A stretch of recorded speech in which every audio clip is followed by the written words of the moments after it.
መዝሙር ይዘምራል። አውደ ምሕረት ላይ አንዲት ምስኪን ደሃ ደግሞ የለመነችው ምግብ ወዲህ ወዲያ ያረገች መዝሙሩን ትዘምራለች። ቸርነት ነው ያደረሰኝ እስከ ዛሬ። አንድ ግን ጸለየች። እግዚአብሔር ይሄን መራራ ስራ አስወግድልኝ አለች። መራራውን ስራ ያስወግድልን። ጸልዩ በእንተ ሰላም ሲል ዲያቆኑ በአራት ማዕዘንኛ እንዲህ ያንሳለም የለ። እሳቸውም ወደ ቄሶቹ ወደ ወንዶቹ አሉና ወደ ሴቶቹ ዞር ሲሉ የተጣላሁትን ሴትዮ አዩ። አንቺን አይደለም ማለት እጅ ከነሳ እጅ ትነሳል። ፍቅር ከሰጠ ፍቅር ትቀበላል። ጸብ ካወጅ ምክንያቱም ሰው ሁሉ የዘራው ምን ያደርጋል? አንድ ላይ ንገሩኝ፣ ምን ያደርጋል?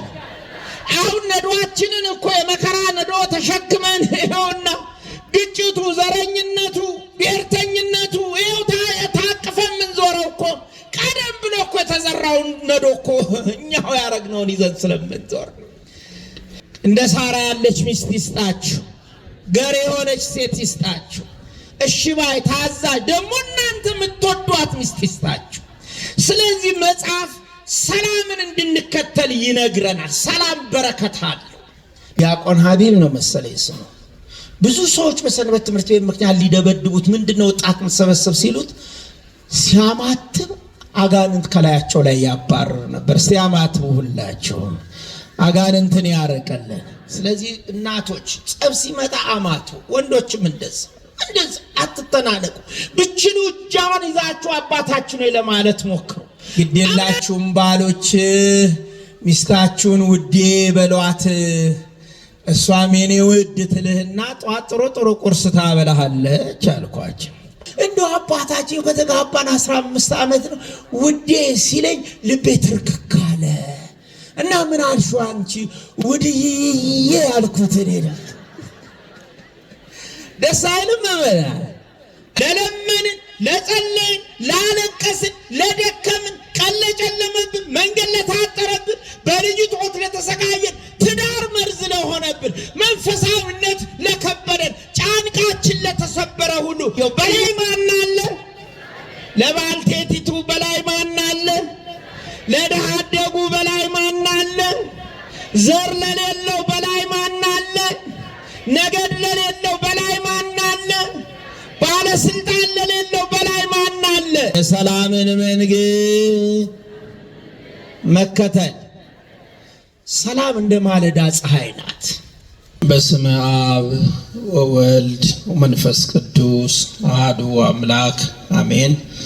እጅግ በጣም የተከበሩ አባታችን ርዕሰ ርኡሳን አባ ተክለ ማርያም ቆሞስ የመንበረ መንግስት ቅዱስ ገብርኤል ገዳም ዋና አስተዳዳሪ፣ ክቡር አባታችን መጋቤ ሐዲስ አባ ገብረ ማርያም የገዳሙ የስብከተ ወንጌል ኃላፊ፣ መጋቤ ሐዲስ መምህር ሐዲስ የገዳሙ ሰባኬ ወንጌልና መምህር፣ አበው ሊቃውንት፣ እንዲሁም በዝማሬ ያገለገልሽን እህታችን ፍቅርተ፣ የተወደዳችሁ ምዕመናን ወንዶችም ሴቶችም ልጆቻችን የሰንበት ትምህርት ቤት ደቀ መዛሙርት ሁላችሁም በክርስቶስ ሰላም እንደምን አመሻችሁ።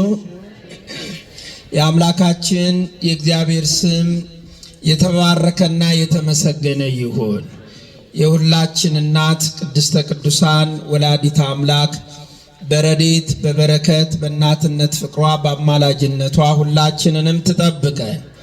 ሁል ጊዜ ደስ የሚል ዜናን የሚያጽናና መልእክትን ከመከራም የሚያወጣው ታዳጊው መልአክ ሊቀ መላእክት ቅዱስ ገብርኤል በቤቱ ተሰብስበን ደጅ እየጠናን ያለነውን ሁሉ እንደየልቦናችን መሻት እንደየልቦናችን ፍላጎት እንደገጠመን ችግርና መከራ ሁሉ መልአኩ ከፊትም ከኋላም ሆኖ በዙሪያችን ከትሞ ሴፉን መዞ ያጋንንትን ኃይል ጥሎ ሰብሮ አጥፍቶ በደስታ በሰላም በፍቅር እንድንኖርና የክርስቶስን መንግስት የምንወርስበትን የጽድቅ ሥራ እንድንሰራ በመንገዳችን ሁሉ እንዲመራን የእግዚአብሔር ቅዱስ ፈቃዱ ይሆንልን።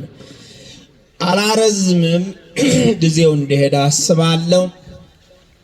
መራራ ስር በሚል አጠር ያለች ደቁመቴ የወንጌል ሐሳብ ነግራችኋለሁ።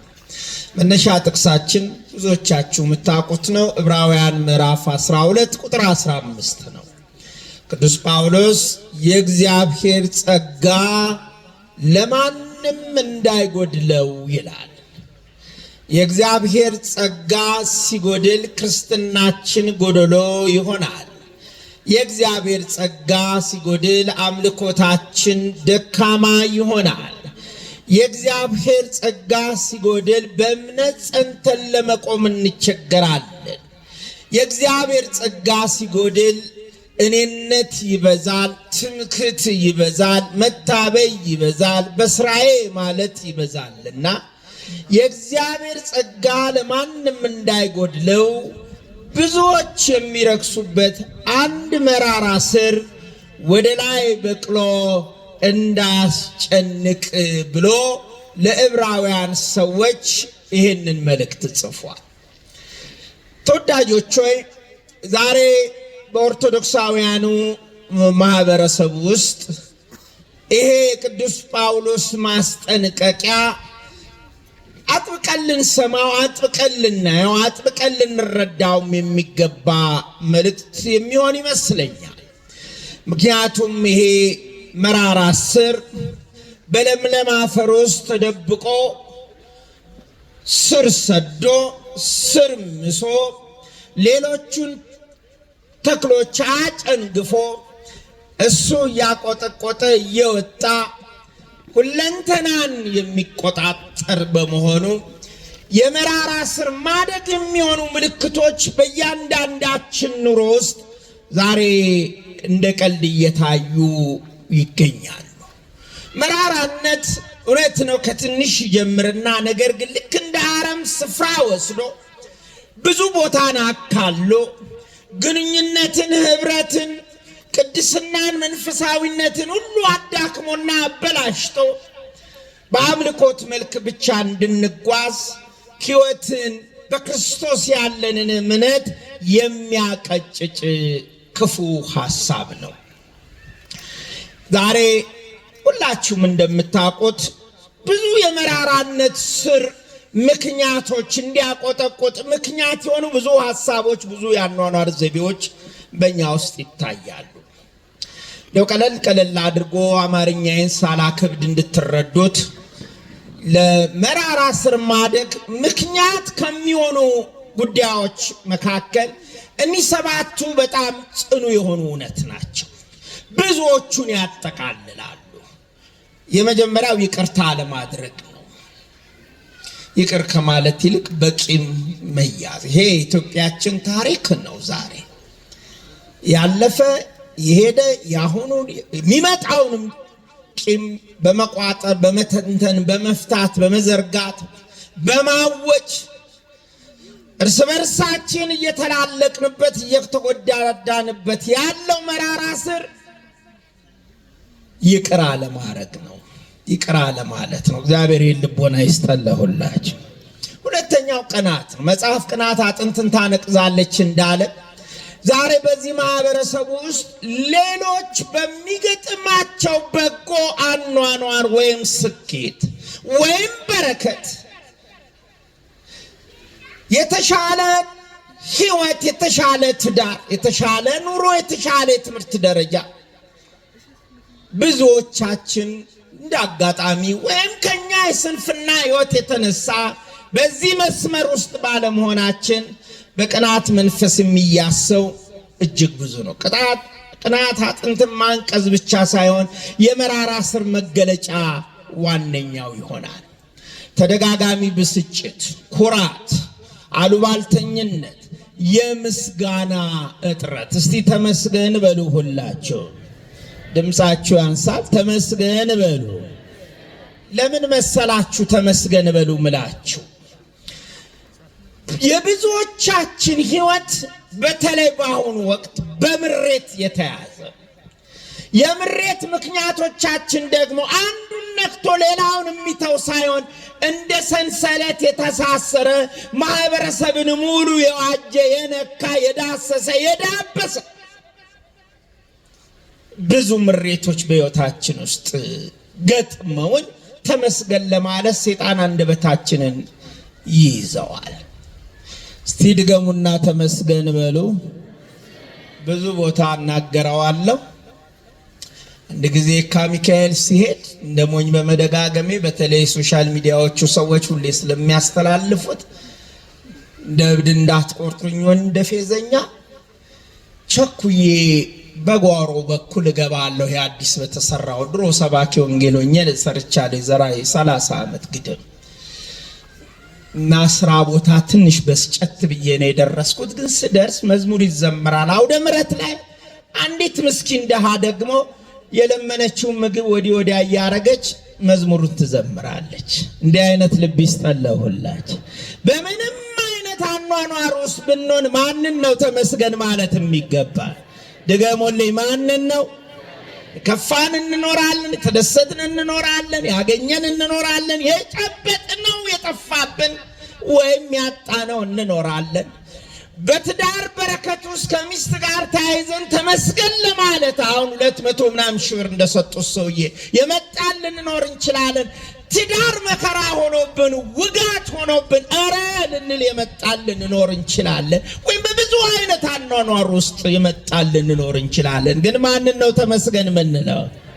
ይቺ ሴት የዘመረችው አብራ መዝሙር ከኑሮዋ ጋር በሰው ሰውኛ ቋንቋ የሚገጥም አልነበረም። ሰው ለምኖ ፍርፋሪ ይዞ ቸርነት ነው ያደረሰኝ እስከ ዛሬ ላመስግን የኔ ጌታ በዝማሬ እንዲህ የደረሳችሁ እልል ብላችሁ እግዚአብሔርን አመስግን። አለማመስገን አንዱ መራራ ስር በሕይወታችን ውስጥ እንዲያድግ ከሚያደርጉት ትልቁ ችግር ይሄ ነው። የሶርያው ሊቅ ቅዱስ ኤፍሬም ቁጣን የሚይዝ ልብ እንደተተወች ማሳ ነው፣ የማያመሰግን ልብ እንደተተወች ማሳ ነው። የጥላቻ አረም ካልተወገደም መልካሙን ዘር ሁሉ አንቆ ይጨርሰዋል ይላል። ተመስገን በሉ ወገኖቼ ሁላችሁ። ማን ይመስገን?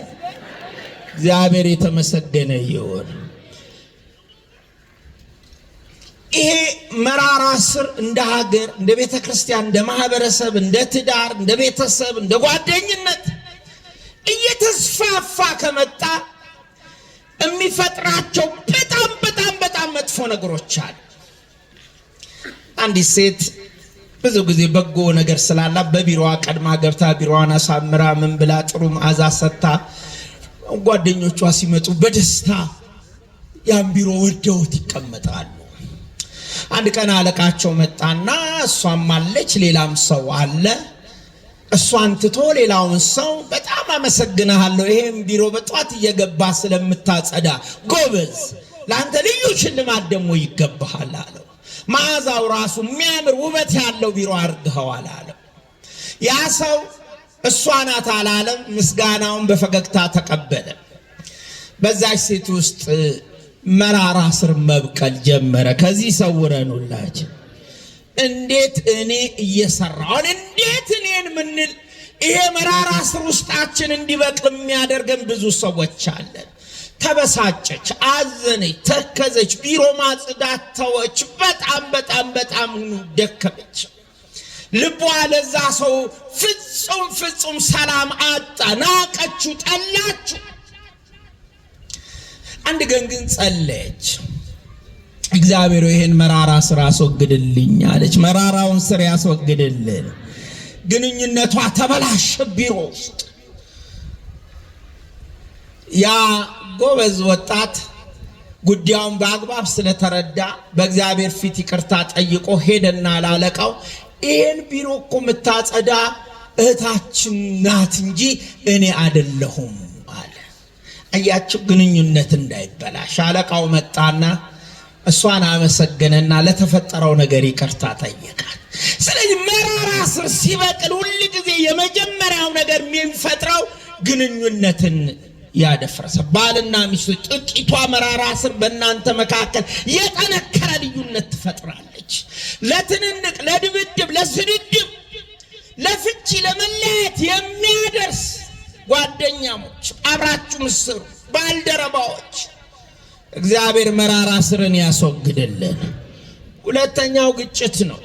ይሄ የምንሰማው እዚህም እዛም መገዳደል እዚህም እዛም ደም መፍሰስ መራራ ስር በቅሎ በብዙዎች ዘንድ ለይቅርታ ልባቸው ዛሬ መንገዱ ሁሉ ጭንቅ በዜናው ሁሉ መከራ መሆን የጀመረው መራራ ስር በየቦታው ስላደገ ነው። ግጭት ይበዛል። ግጭት ደግሞ ደስታን ያጠፋል።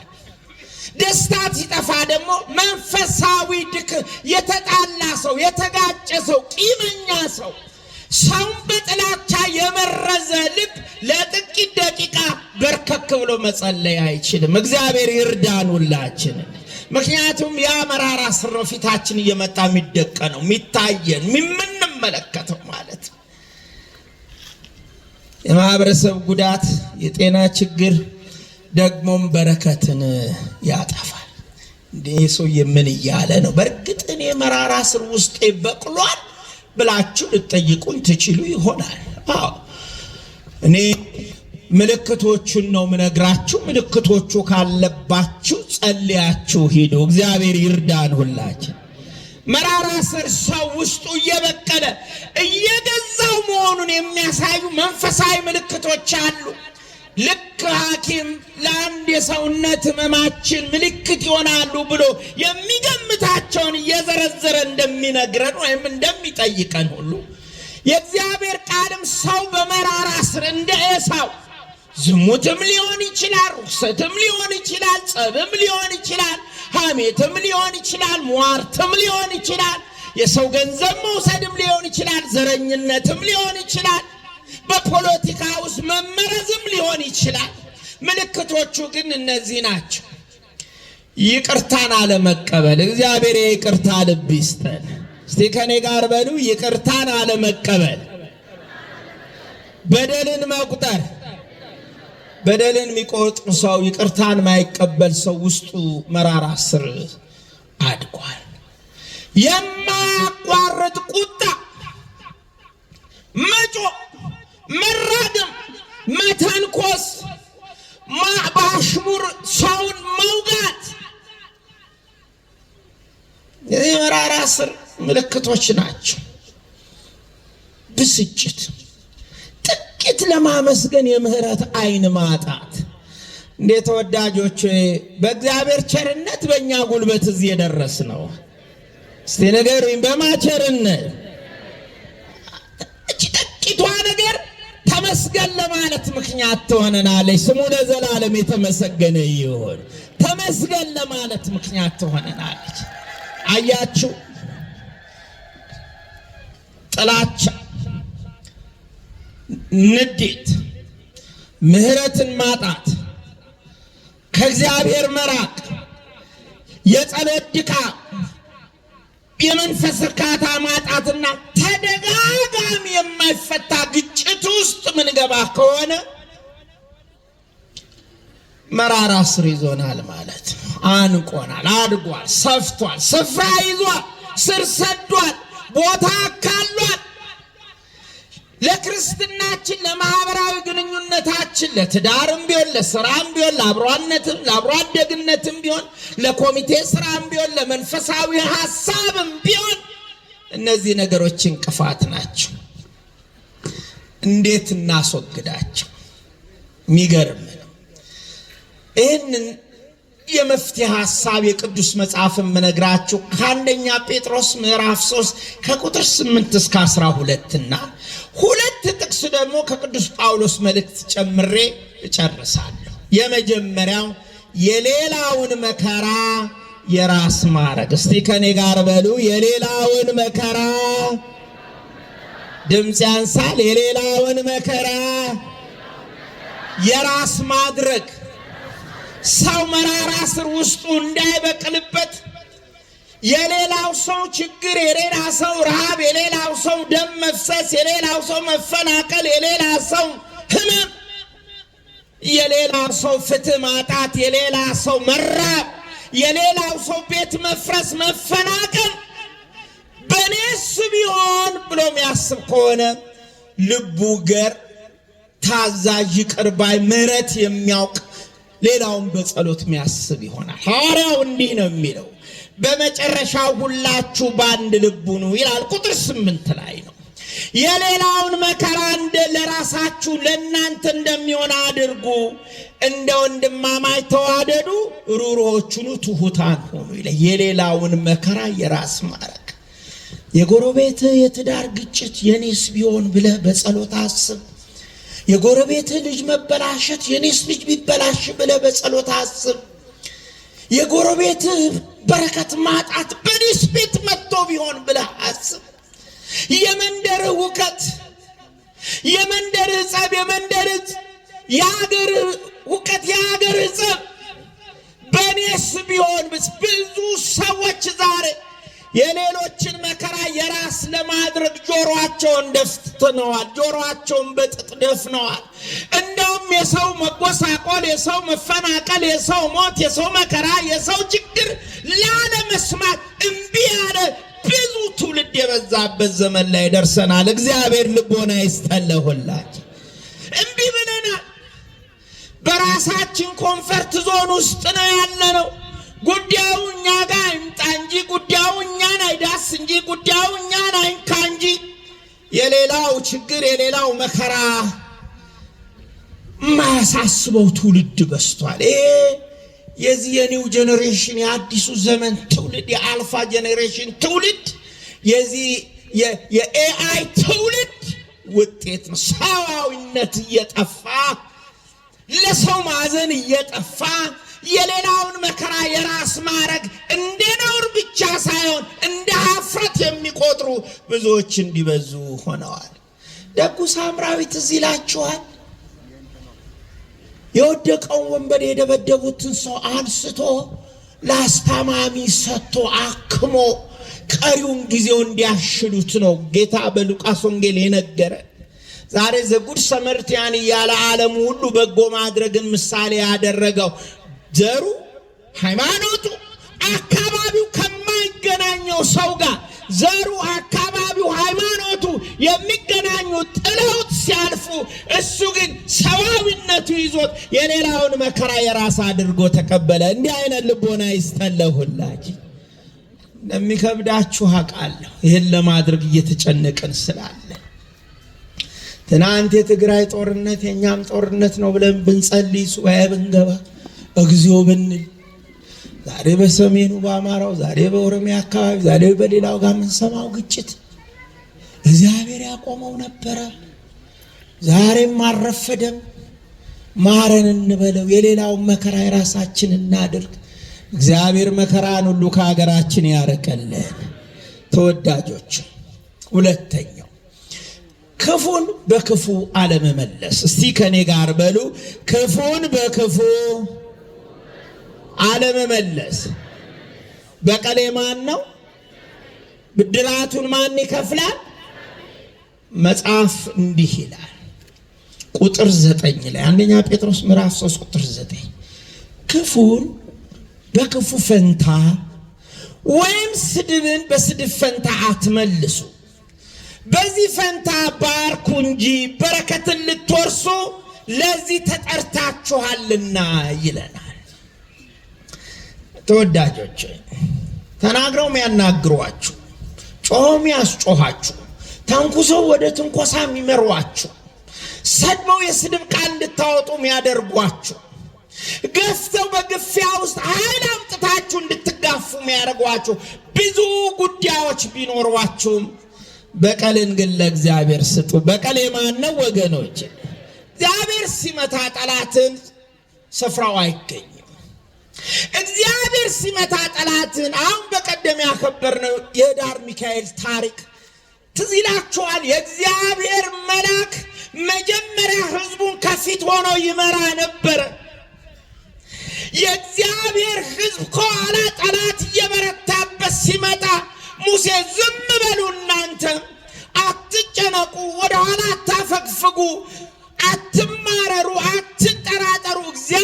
ስለናንተ ይዋጋል፣ ስሙ ማን ይባላል? እግዚአብሔር ይባላል ካላቸው በኋላ የእግዚአብሔር መልአክ ፊት ለፊት የነበረው ሄደና ከእግዚአብሔር ሕዝብ በኋላ ሆነ። የኋላን ጠላት ጋረደ። ቅዱስ ገብርኤል ይጋርድልን። የኋላችን ማናቀው ብዙ ሴራ፣ ብዙ መከራ፣ ብዙ እቅድ፣ ብዙ ጥፋት፣ ብዙ ጠላት፣ ብዙ አድማ፣ ብዙ አስጨናቂ ነገር አለብንና ቅዱስ ገብርኤል ከኋላችን ይሆንልን። ወዳጆች ለእግዚአብሔር ጉዳይ ሲሰጥ ኋላውን በሱ ይጠበቃል፣ ፊቱም በሱ ይመራል። ክፉን በክፉ አለመመለስ። እኔ አንድ ታሪክ ትዝ ይለኛል። አንዲት ሴት ነበረች ይላል አንድ መጽሐፍ ላይ ሳነብ። ደግናት፣ የተራበ ታበላለች፣ በቤቷ መስኮት ላይ ህብስት እየጋገረች ታስቀምጣለች። ድሆች መጥተው ይወስዳሉ። አንድ ግን መንደሯ ቅርብ ላይ ያለ ምስኪን ሁሉ ቀን ህብስቱን ሲወስድ አንጎራጉሮ ይሄዳል፣ አያመሰግንም። አንድ ቀን ተበሳጨች። እንዴት አያመሰግነኝም አለች። በስጦታችን ምስጋናና በረከቱ ከማን ነው የሚገኘው? ከእግዚአብሔር ነው። ብድር ከፋይ ማን ነው? ግን ጠላት አእምሮዋን ነካው።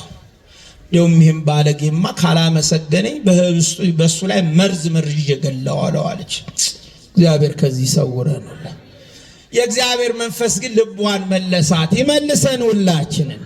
አማተበችና በስማም እንዴ ምንስ ባይለኝ ብድራት የእግዚአብሔር ነው ብላ እንደውም ተለቅ ያለ ህብስት ከሌሎቹ ጋር አግራ በመስኮት ላይ ያኖረችለት። እንደተለመደው መጥቶ ወሰደ። ልጇ ለረጅም ጊዜ ንግድ ሄዶ ቀርቶባት ነበርና ቁጭ ብላ ስትተክዝ ቤቷ ተንኳኳ። ስትከፍት ተወዳጁ ልጇ አንድዬ ልጇ ፊቱ ጎስቁላ፣ ሰውነቱ ከስቷል፣ ልብሱ ተበጣጥሷል፣ አቅም አጥቷል፣ ደክሟል። እማዬ ብሎ ድግፍ ብሎ በሷ አቅፎ በመከራ እዛ ቦታ መድረሱን ነገራት። የባህር ወንበዴዎች እንደዘረፉት፣ እንደደበደቡት፣ ንብረቱን እንደቀሙት እናት ደረቷ ላይ አርጋ አለቀሰች። ለመሆኑ እንዴት እዚህ ደረስክ አለች። እማዬ አላት፣ ያኛ ሰፈር ያለው ድሃ መራመድ ሲያቅተኛ አይቶ አሳርፎ የሚጣፍጥ ህብስት ሰጥቶ ጉልበት እንዳገኝ አድርጎ ውሃ ጠጥቶ እሱም በመብላቴ እዚህ ደረስኩኝ አለ። ያ ህብስት የማ ህብስት ነበረ? የማ ነበረ? አያችሁ፣ በጎነት ሁል ጊዜ በበረከት ይከፈለናል። ያደርግልን ለሁላችን። በጎነት ቤቱ ጋር እንደሚከፈለን፣ በጎነት ምን ቀን እንደሚደርስልን፣ በጎነት የትኛውን የተሰበረ ድልድይ እንደሚያሻግረን፣ በጎነት የትኛውን የጨለመ ቀናችንን ብርሃን እንደሚያደርገው፣ በጎነት የትኛውን በሾክ የታጠረ ህይወታችንን ነፃ እንደሚያደርገው ስለማናቅ ሁል ጊዜ ክፉም በክፉ መመለስ ትተን መባረክ፣ ማመስገን፣ በጎ መስራት በህይወታችን ሲኖር መራራው ስር ከህይወታችን ይጠፋል። እግዚአብሔር ይርዳን ሁላችን። ሶስተኛው ፈጠን እያልኩ ነው። መራራ ስር እንዲጠፋ አንደበታችንን እንግዛ። ከኔ ጋር በሉ፣ አንደበትን መግዛት በሉ። ምንን መግዛት? የዛሬ ዘመን አንደበት በጣም ከባድ ሆኗል። ድሮ ሐሜት ነበር ባክቢቲንግ የምትሉት። ዛሬ ነገር ዓለሙ ሁሉ ይሄ አልፋ ጄኔሬሽን ላይ ስለደረስን በዚህ ሞባይል ላይ እየተጻፈ በዚህ ሞባይል ላይ በኤአይ እየተሰራ የሚፈለገው ይሰደባል፣ የሚፈለገው ይረገማል፣ የሚፈለገው ይተቻል፣ የሚፈለገውን ነገር ይደረጋል። እግዚአብሔር አንደበታችንን ያከናውንልን። እግዚአብሔር አንደበታችንን የሰጠን እንድናመሰግን፣ እንድናከብረው፣ በእግዚአብሔር ሐሳብ የተሞሉ ቃላቶችን እንድንናገርበት ነው። ቁጥር 10 ላይ ምን ይላል? ቅዱስ ጴጥሮስ የመዝሙረኛውን ዳዊትንም ቃል ተውሶ ነው። ሕይወትን ሊወድ መልካሞችንም ቀኖች ላይ የሚፈልግ ሰው ምላሱን ከክፉ ከንፈሮቹንም ተንኮል ከመናገር ይከልክል ይላል። እግዚአብሔር አንደበታችንን ያከናውንልን። የሚራገም አንደበት መራራ ስር የበቀለበት ነው። ክደት የሚያወራ አንደበት መራራ ስር የበቀለበት ነው። ባልንጀራን ምሎ የሚክድ አንደበት መራራ ስር የበቀለበት ነው።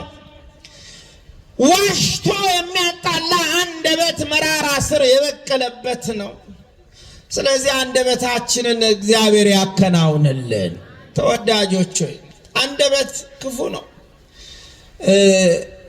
ሰውየው በህልሜ የአገረ ገዥውን እጅ አስሬ ስገርፈው አደርኩ ብሎ ለሚስትየው ይነግራታል። ይሄ ግብር የሚጭንብንን ያ ክፉን አገረ ገዥ በህልምህ ለመሆኑ አንተ ስትገርፈው እጁን ማን ያዘልህ አለችው። አንቺ ጀግናዋ ሚስቴ ነሻ ይላታል። ጉድ እኮ ነው የኔ ባል እኮ ነው። በሁለመናህ ድንቅ ነው፣ በእውኑም ድንቅ ነው፣ በህልምም ድንቅ ነው ትለዋለች።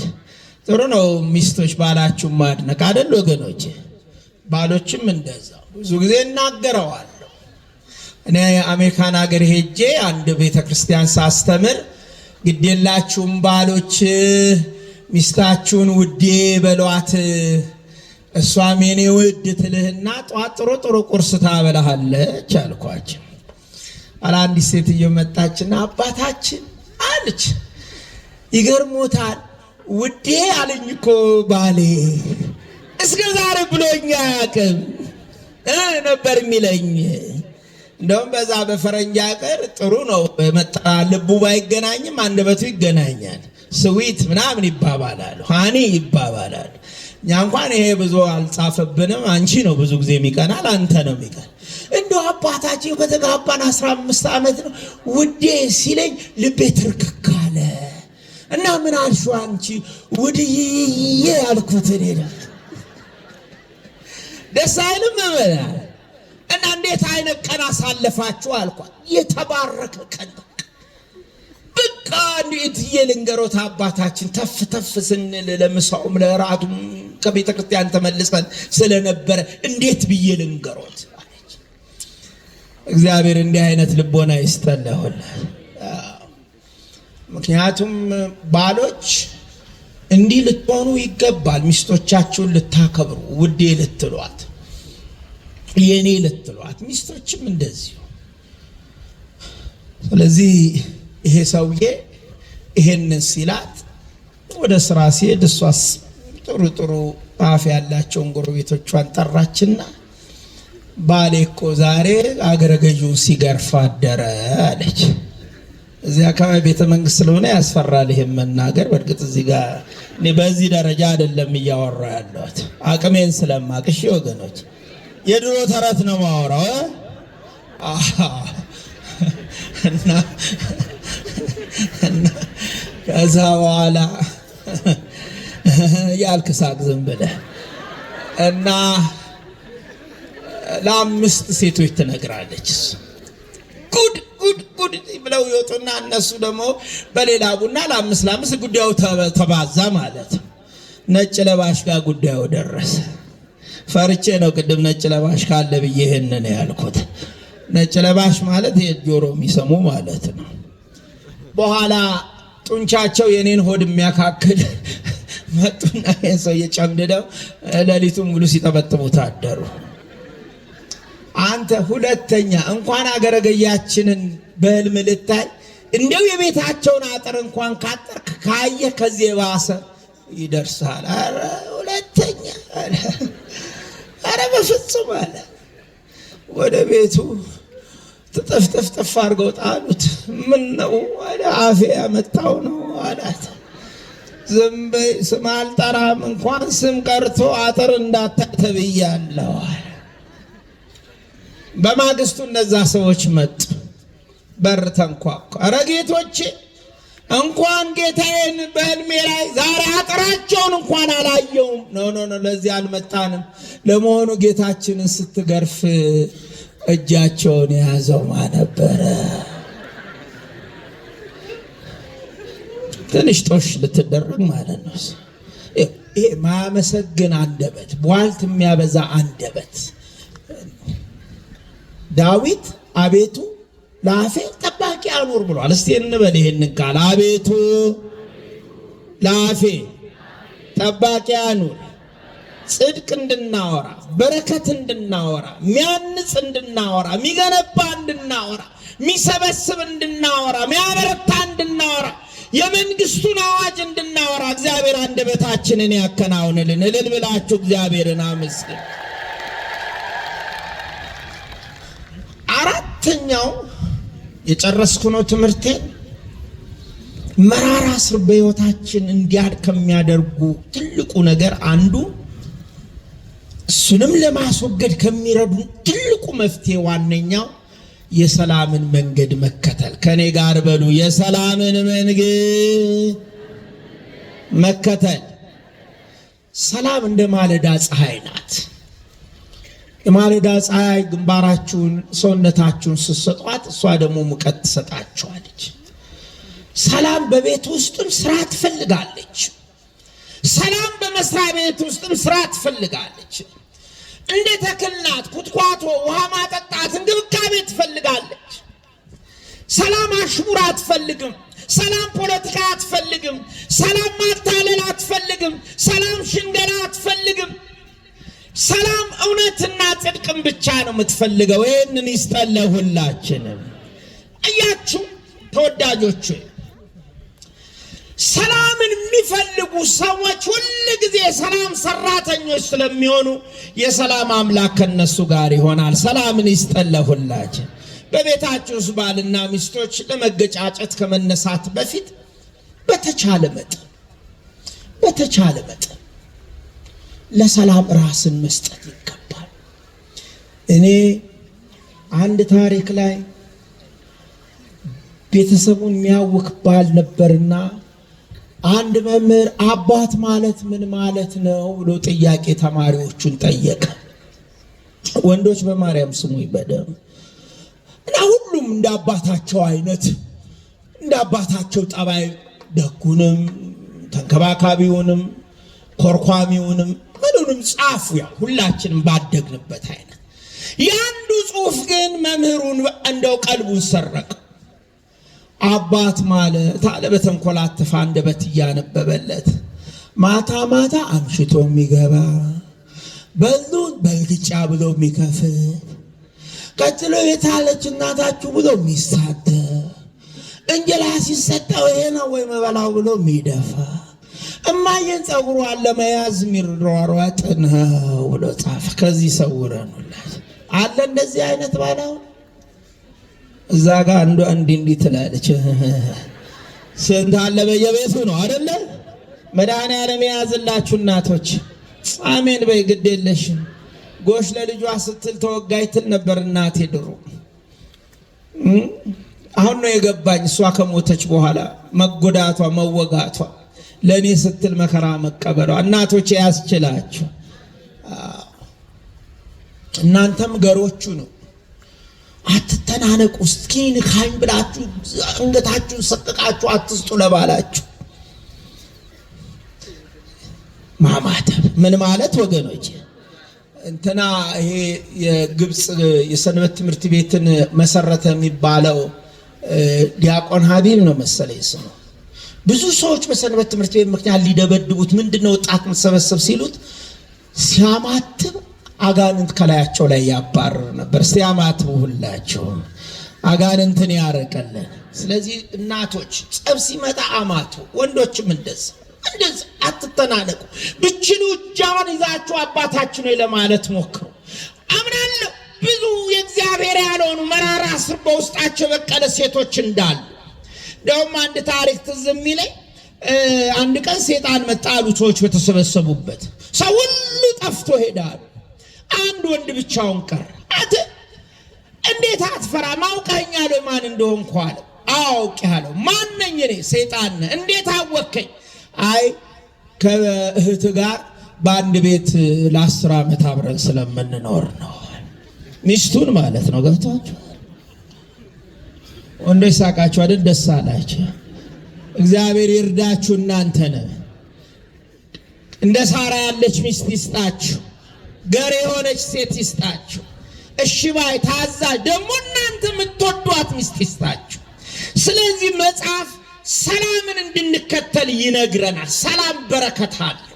ምን ይላል? ቁጥር 11 ላይ ከክፉ ፈቀቅ በል መልካምንም አድርግ ሰላምንም እሻ ተከተለው ብሎ ይነግረናል። ሰላምን ከፈለከው ሰላም ይመጣል ማለት። ብዙ ሰባኪዎች እንደነገሯችሁ አስባለሁ። እቺ ቤተክርስቲያን ሲመጡ እኛ የሚጋጩት ሴትዮ በመቋሚያ በቦታ በምን ጸልዩ በእንተ ሰላም ሲባል ጸልዩ በእንተ ሰላም ሲል ዲያቆኑ በአራት ማዕዘንኛ እንዲህ ያንሳለም የለ። እሳቸውም ወደ ቄሶቹ ወደ ወንዶቹ አሉና ወደ ሴቶቹ ዞር ሲሉ የተጣላሁትን ሴትዮ አዩ። አንቺን አይደለም አሏት። ምን አሏት? ያቺ ሲዋዛ መሰለቻችሁ? ድሮም ያንቺን አልፈልገም። ሰላምን እኮ ነው ማምላክ። በጣም ቀላል ቋንቋ እኮ ነው የምነግራችሁ። ከሰጠህ ይሰጣል፣ ካቀበልክ ትቀበላለህ፣ ካቀረብክ ይቀርብልሃል። እጅ ከነሳ እጅ ትነሳል። ፍቅር ከሰጠ ፍቅር ትቀበላለህ። ጸብ ካወጅክ፣ ምክንያቱም ሰው ሁሉ የዘራው ምን ያደርጋል? አንድ ላይ ንገሩኝ፣ ምን ያደርጋል? አሁን ነዶአችንን እኮ የመከራ ነዶ ተሸክመን ይኸውና ግጭቱ፣ ዘረኝነቱ፣ ብሔርተኝነቱ ይኸው ታቅፈን የምንዞረው እኮ ቀደም ብሎ እኮ የተዘራውን ነዶ እኮ እኛው ያረግነውን ይዘን ስለምንዞር። ስለዚህ ለሰላም እያንዳንዱ አማኝ በዚህ ጾም ውስጥ ኦርቶዶክሳዊ ሁሉ ክርስቶስ አምላክን ሰላም ሀበነ፣ ኧረ ሰላም አለቃ፣ የሰላም አባት፣ የሰላም ጌታ ዓለም እንደሚሰጣችሁ ያለ ሰላም አልሰጣችሁም ያልክ የታመነው ሰላም በኔ ቤት፣ የታመነው ሰላም በኔ ሰፈር፣ የታመነው ሰፈር በኔ ሀገር፣ የታመነው ሰላም በቤተ ክርስቲያኔ ይምጣ ብላችሁ ጸልዩ። እግዚአብሔር ይርዳን። እልል ብላችሁ እግዚአብሔርን አመስግኑ። የጨረስኩ ነው። መራራ ስር ውስጣችሁ እንዳይበቅል ማጠቃለያ መልእክቴ ምድራውያን አንሆን፣ በላይ ያለውን ማሰብ። እስቲ ከኔ ጋር በሉ፣ በላይ ያለውን ማሰብ። በላይ ማን አለ? በደንብ ነገሩኝ። ማን አለ? ፈራጁ እግዚአብሔር አለ። ለሁሉ እንደየስራው የሚሰጠው የገደለውንም የበቀል ዋጋውንም የሚሰጠው ፍትሕ ያጣመመውንም ዳኝነቱን የሚያሳየው በላይ ማን አለ? ለባልቴቲቱ በላይ ማን አለ? ለድሃ አደጉ በላይ ማን አለ? ዘር ለሌለው በላይ ማን አለ? ነገድ ለሌለው በላይ ማን አለ? ባለስልጣን ለሌለው በላይ ማን አለ? ኧረ በላይ ላለው እልል ብላችሁ ምስጋና አቅርቡለት። በላይ ያለው የረዳችሁ ድገሙና እልል ብላችሁ አመስግኑ። በላይ ያለው ከክፉ ሁሉ ያስመለጣችሁ እልል ብላችሁ አመስግኑ። በላይ ያለው የጠላትን ማሰራ የፈታላችሁ ተመስገን ብላችሁ አመስግኑ። ምስጋና ለስሙ ይሁን። በላይ ማን አለ? እግዚአብሔር አለ። ሁል ጊዜ ነገራችን ምድራዊ ከሆነ መራራው ስር ውስጣችን በቅሏል። በቃ ማፈናፈን አልቻለም። ቅድም ያየናቸው የክፋት ስራዎች ሁሉ የምድራዊያነት ውጤቶች ናቸው። ሰው ሁሉ ቀን ክፉ ነገር ሲመጣ ወደ ላይ ማየት ከቻለ ክፉን ከማድረግ እየተቆጠበ ይመጣል። በስራው ሁሉ ውስጥ፣ በበደል ውስጥ ሁሉ፣ በርኩሰት ውስጥ ሁሉ፣ በማናቸው ማኗኗር ውስጥ እግዚአብሔር አለ የሚል ሰው ሁሉ ጊዜ በምድር ላይ በጎ ኑሮን ይኖራል። ያደርግልን ለሁላችን። አባታችን ርዕሰ ሩሳን እርሶን የመሰሉ መነኩሴ ሲጸልዩ እንዲደርብ ላይ ወጥተው አንድ ሌባ ቤታቸው ገብቶ ዳዊቱን መስቀሉን ጥርግርግ አድርጎ ሊወጣ ሲል ላይ ናቸው የሚያስታኩቱባትን ዕጣን አነሱና ቀኝ ግራ ፊት ኋላውን ዞሮ ሊወጣ ሲል ወደ ጭንቅላቱ ወረወሩ። መላጣ ነበር። እንዳጋጣሚ ሲመታው ቆህ አለ። መላጣ አይባልም ብለውኛል። አንድ መላጣ ሰውዬ መላ አምጣ ነው ብለውኛል። ደስ ብሎኛል ንግግሩ። ለካ ምሁሮች የሚላጡት ለዚህ ነው ብያለሁ እኔ። መላ አምጣ ነው የሚባል ብለውኛል። ጥሩ ነው። ቀና ሲል አረጋዊው አባት እላይ ጸሎት እየጸለዩ ነው። ልጄ አሉት። ምን አሉት? እስቲ ድገሙት ይሄን ቃል። ምን አሉት? በሰማይ ልጄ ማን ይለናል? የኃጢአት እቅድ፣ የኃጢአት ፕላን፣ የርኩሰት ፕላን፣ የመርዛማነት ፕላን፣ የዘረኝነት ፕላን፣ የስርቆት ፕላን፣ ፍትህ ማጣት ፕላን፣ ቤተ ክርስቲያንን የመጉዳት ፕላን፣ የኑፋቄ ክደት ፕላን ላቀድን ሁሉ በሰማይ ልጄ የሚለን ምን አለን? ምን አለን? ልጄ አሉት። ፊትና ኋላን ቀኝና ግራን ዙሪያውን ሁሉ ተመለከትክ።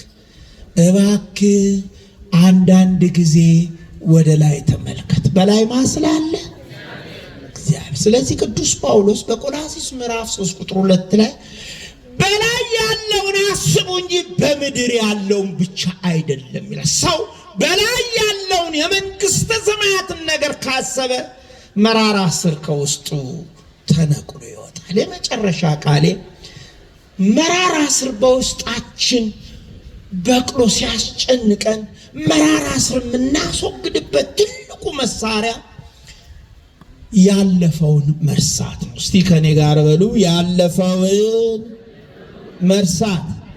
ምን ማለት? ጸብ ያለን፣ ቂም ያለን፣ በቀል ያለን። እኔ እግዚአብሔር እቺ ቤተክርስቲያን በዓለም ላይ ያላስረገጠችኝ የቤተክርስቲያን ክፍል የለም። ደቡብ አፍሪካ የሰማሁት ነገር ሁሌ ልቤን እረፍት ይሰጠዋል። ዜናቸው ላይ ፎርጊቭ ኤንድ ፎርጌት ይላሉ። ይቅር በል ደሞም እርሳው ይላሉ። እስቲ ቺን ቃል አብረን እንበላ። ቂም የወጠረን ሰዎች፣ ጥላቻ ውስጣችን የበቀለብን ሰዎች እንዴት እሱን ይቅር እለዋለሁ እንዴት እምረዋለሁ ብለን ለቄስ ለመነኩሴ ለያዥ ለገናዥ እምቢ ያልን ሰዎች፣ መጽሐፍ ቢደረደርልን ጥቅስ ቢጠቀስልን ዝነኞቹ ሰባኪዎች ይሄ ነው ቢሉን አልሰማ ያልን ሰዎች እስቲ እንበላት። ይቅር በል ድምፅ ያንሳል። ይቅር በል ደግሞም እርሳው። የመርሳትን ጸጋ እግዚአብሔር ይስጠን። መጽሐፋችን የተሞላው በዚህ ውስጥ ነው። ጌታ ይቅር ካላላችሁ ምን አትባሉ? ይቅር አትባሉ። በተሰቀለ ቀን እንኳን የሚያደርጉትን አያውቁምና ምን በላቸው? ድገሙት። ምን በላቸው? የሚያደርጉትን ሳያውቁ የሚበድሉንን ሁሉ ማይቅር ይበላቸው? እግዚአብሔር ይቅር ይበላቸው። ስለዚህ ሰው መራራ ስር ከውስጡ እንዲነቀል ያለፈውን ነገር መርሳት አለበት። በዚህ በመንፈሳዊ ሕይወታችን ውስጥ በዚህ ዘመን ብዙዎቻችን ከምንቸገርበት ጉዳዮች መካከል የትናንት ነገር ያበሳጨናል፣ የነገ ነገር ያስፈራናል። ወይኔ ትናንትና ይሄን ባረግ፣ ይሄን ብሰራ፣ ይሄን ባከናውን እንዲህ አልሆንም ነበር እንላለን። ተወዳጆች ሆይ ትናንት ግን ከነሙሉ ክብሩ፣ ከነሙሉ ጥቅሙ፣ ከነሙሉ ውበቱ፣ ከነሙሉ ሳቁ፣ ከነሙሉ ደስታው፣ ከነሙሉ ጉልበቱ፣ ከነሙሉ ሁለንተናነቱ አልፏል። ማንም ሰው ትናንትን ወደዚህ ጎትቶ ሊያመጣ አይችልም። ይችላል ወገኖች? አሁን እኔ ድሮ ብታኝ ሆድ የለኝም፣ ቆቤንም ባወቅ ፀጉሬም ሙሉ ነበረ። ደግሞ ከአንድ 10 ዓመት በኋላ እዚህ ደብር ብመጣ ዚፔን እንኳን መዝጋት አቅቶኝ ምን ነው መምሬ ሳሙኤል እንዲህ ተንገዛገዙ ነው የምትሉኛል። ማያልፍ ነገር የለም።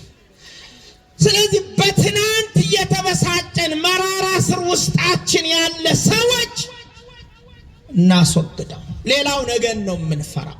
ነገ ብርሃን ይሆን ጨለማ፣ እስቅ ይሆን አለቅስ ይሆን፣ እበላ ይሆን እራብ ይሆን፣ ይሳካልኝ ይሆን ደግሞ አይሳካ፣ አለቃ ይደሰት ይሆን ይበሳጭ፣ ብዙ ነገር እንላለን። እባካችሁ ነገ ለራሱ የቀኑ ክፋት ይበቃዋል። ጌታ ነው ያለው በሉ ለጌሰም የሰምሰት ይልልርሳ ለነገ አትበሉ፣ ነገ ራሱ የቀኑ ክፋት ይበቃው። ሐዋርያው ጳውሎስ ደግሞ የመዳን ቀን መቼ ነው አለ? አንድ ላይ በሉልኝ፣ መቼ ነው አለ? አሁን ነው። አሁን እስቲ አሁን በሉ ሁላችሁ። ካይሮስ እና ክሪዮስ የሚባሉ አሁን ጊዜ የለንም፣ የጊዜ አቆጣጠሮች አሉ። አንደኛው እቺ ደቂቃ ጥቂት ያለ ደቂቃ ሰኮንድ ሰዓት ምናምን ዓመተ ምህረት ዓመተ ዓለም ምንላት ናት። አንደኛው ግን የጌታ ቀን የመዳን ቀን አሁን ምትባል የጌታ መለኮታዊ ፈቃድና የኛ ልመና የሚገናኙበት ወቅት አሁን ትባላለች። ይሄ አሁን ለሁላችንም ይምጣልን። ኧረ አሜን በሉ ወገኖች። ይሄ አሜን። ይሄ አሁን ለለመንን፣ ለጸለይን፣ ላለቀስን፣ ለደከምን፣ ቀን ለጨለመብን፣ መንገድ ለታጠረብን፣ በልጅ ጦት ለተሰቃየን፣ ትዳር መርዝ ለሆነብን፣ መንፈሳዊነት ለከበደን፣ ጫንቃችን ለተሰበረ ሁሉ ይህች አሁን የተባለችው የእግዚአብሔር ፍቃድ ትድረስልን። እልል ብለህ እግዚአብሔርን አመስግን ወገን። ስለዚህ አንድ ነገር እላችኋለሁ። ቅዱስ ጳውሎስ ፊልጵስዩስ ምዕራፍ 3 ቁጥር 13 ላይ ያለ እስቲ እጃችሁን ዘርጉላችሁ። ዛሬ ስፖርትም ነው ማሰራት። ዘርጉ በረከት እንድትቀበሉ። ደግሞ የካህን ቃል ምክረ ካህን ማይሰማ ሰው እርጉም ነው። ዘርጋችን ከኔ ጋር ትላላችሁ። አንድ ነገር አደርጋለሁ። ድምፅ ያንሳል። አንድ ነገር አደርጋለሁ፣ በኋላዬ ያለውን እየረሳው በፊቴ ያለውን ለመያዝ እጄን ዘረጋለሁ። በዘረጋችሁት እጅ መጠን በረከት ይግባ። በዘረጋችሁት እጅ ሁሉ ሰላም ይግባ። በዘረጋችሁት እጅ ሁሉ የመላኩ ጥበቃ ከናንተ ጋር ይሁን። በዘረጋችሁት እጅ ሁሉ መከራ ከናንተ ይራቅ። ያለፈውን ረስተን የሚመጣውን መፍራት ትተን የመዳን ቀን አሁን የሆነችውን አክብረን እግዚአብሔርን እንድንኖር ቅዱስ ፈቃዱ ይሆንልን። መራራውን ስር ያስወግድልን። የድንግል ማርያም ምልጃ አይለየን። ሊቀ መላእክት ቅዱስ ገብርኤል ይጠብቀን። እኔ ቆሜ ተናግሬ ድገሙና እልል በሉ እንጂ ዛሬ ይጠብቀልን አባታችን። የሰላም ቀን ይሁንላችሁ። ማነው ምሽት ይሁንላችሁ። ተባረኩ። እግዚአብሔር ከሁላችን ጋር ይሁን።